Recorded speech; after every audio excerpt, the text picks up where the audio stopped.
आज हमारे साथ न्यूज़ लाइन में है आचार्य हेमंत कुमार पाठक जी। नमस्कार। न्यूज़ लाइन में आपका स्वागत है। आपका भी स्वागत है। हमको आप बुलाए इसके लिए बहुत बहुत धन्यवाद न्यूज़ लाइन के टीम को। आज हम बात कर रहे हैं जीवित पुत्रिका व्रत के बारे में, ठीक है, जो 7 तारीख शनिवार से शनिवार को है। हाँ। इसके बारे में विस्तृत जानकारी आप हमारे दर्शकों को। तो ये जीवित पुत्रिका का व्रत जो है, ये औरतें अपने पुत्र को दीर्घायु करने की कामना से इस व्रत को करती है। इसमें अष्टमी, शुद्ध सूर्योदयकालीन अष्टमी को वह उपवास वहाँ से करती हैं, संध्या के समय पूजन करती हैं और अगले दिन नौमी तिथि को यह उपवास को तोड़ती हैं और पारण करती हैं।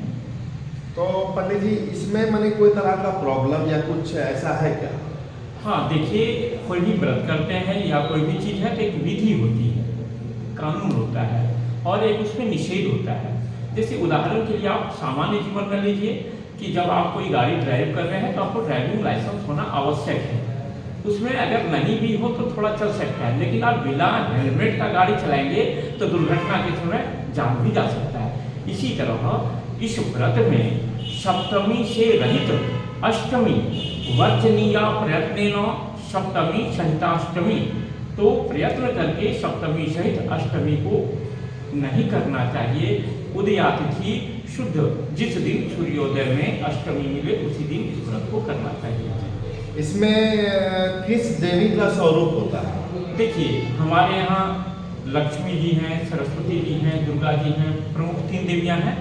लेकिन यह जो जीवित पुत्रिका है, ये दुर्गा मूर्ति भेदेन ख्याता जीवित पुत्रिका। तो दुर्गा के मूर्ति भेद से, जिसको आप शरीर भी बोलते हैं मूर्ति को, तो ये शरीर भेद से दुर्गा जी का ही जीवित पुत्रिका स्वरूप है। ये दुर्गा जी का ही रूप है। इस व्रत में जो है इस व्रत में तिथि 2 दिन की है। हाँ, जब 2 दिन तिथि हो जाती है तो कब करना चाहिए? लोग यहाँ कंफ्यूज करते हैं, थोड़ा सा उनका मन में शंका आ जाता है कि हम कब करें, पहले दिन करें या दूसरे दिन करें। तो इस व्रत के बारे में कहा गया है।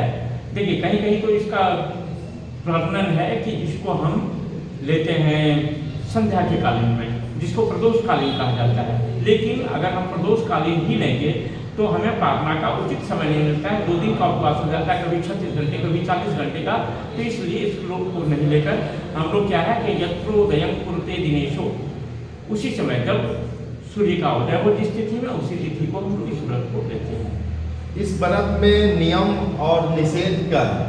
हाँ, तो इस व्रत में नियम आपको मैंने बताया कि नियम है कि सप्तमी रहित अष्टमी को करेंगे, लेकिन प्रयत्न से सप्तमी को, जो शल्य के युक्त है, उसको एकदम त्याग करना है। कभी भी सप्तमी से के साथ अष्टमी को नहीं करना है, इसका पूरा निषेध है। हमें हमेशा अष्टमी के साथ ही और उदयातिथि अष्टमी में इस व्रत को करना है। इस व्रत को आप हमारे दर्शकों को ये बताएं कि इस व्रत को क्यों किया जाता है? यह व्रत औरतें अपने पुत्र की दीर्घायु की कामना के लिए करती हैं। इसमें कहानी है कि एक समय था, एक गांव में हर रोज एक गरुड़ आके एक प्राणी को हर रोज खाता था। तो उसी क्रम में एक ब्राह्मणी के यहाँ उसको मात्र एक पुत्र था, उसका क्रम था उसको खाने का।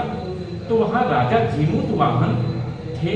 तो उस औरत का क्रंदन को सुनकर, उनका रुदन को सुन के उनको बोले कि आप क्यों रो रही हैं? वो बोले कि मेरे जीते जी मेरा बेटा मर जाएगा मेरे सामने में। तो क्या होगा? सारी घटना बताई, गरुड़ आएगा उसको खा जाएगा।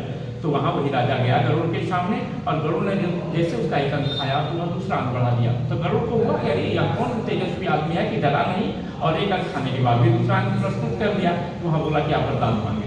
तो वही राजा जीमूतवाहन बोले कि आज के पूर्व जितने भी व्यक्तियों को आपने खाया उसको आप जीवित कर दें। और वह समय था सप्तमी से रहित अष्टमी तिथि, पूर्ण अष्टमी तिथि था। इसीलिए गरुड़ जी ने उनको वरदान दिया और उनको वरदान दिया कि आज आपकी पूजा होगी। तो यहाँ जीवित पुत्रिका का, जो सोने का या चांदी का बनाते हैं हम लोग, और उसके साथ उसका जीमूतवाहन देवता का भी पूजा होता है। उसको राजा थे तो उन्होंने अच्छा काम किया, इसलिए उसको देवता के रूप में, देवता के साथ उनका पूजा होता है। मतलब आप इसको मान सकते हैं कि यह व्रत अच्छा भी है और बुरा भी है क्या, ऐसा कुछ है? नहीं, देखिए व्रत में कहीं भी बुराई नहीं होती है, क्योंकि लोग दूसरे की भलाई के लिए गए। तो जो भलाई के लिए जाते हैं उनकी आज भी पूजा होती है, समाज में जो आज अच्छे काम करेंगे उनकी पूजा होती है, कभी भी बुरे लोगों का पूजा नहीं होता है। तो यह व्रत अच्छाई का संदेश देता है कि जो भलाई करेंगे उसको हमेशा पूजा कर लिया जाएगा, वो श्रेष्ठ होगा, वह भगवान तुल्य भी उसको लोग मानते हैं।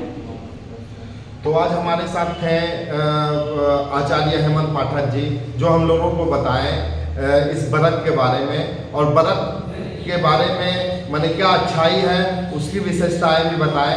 तो सहयोगी साहित्य के साथ मैं मोहम्मद चांद, न्यूज़लैंड गिरी।